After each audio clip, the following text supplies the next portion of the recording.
Maintaining your dishwasher is key to clean dishes with every wash. So here are a few tips for getting the most out of this appliance.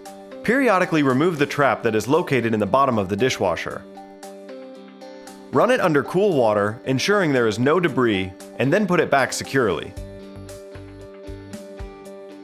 The arms inside the dishwasher spray water throughout the wash and rinse cycles. If there are clogs in those arms, then your dishes won't get a full wash or rinse. Some types of dishwashers allow for easy removal of the arms.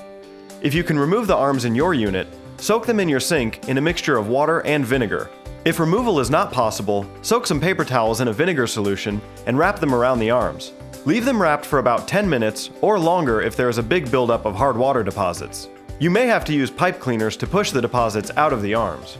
If you have rust on your dishes, check and see if the coating on the dish racks is still in place. If you see rusted prongs, you can repair these with vinyl paint and rubber tips. Remember to use a rinse agent in your dishwasher to maximize its cleaning power. If you have an older model without a rinse agent dispenser, pour 1 cup of white vinegar into the bottom of the dishwasher before you start each cycle. If you have any questions about this process, call JB Anderson Inspections at 763-350-8509.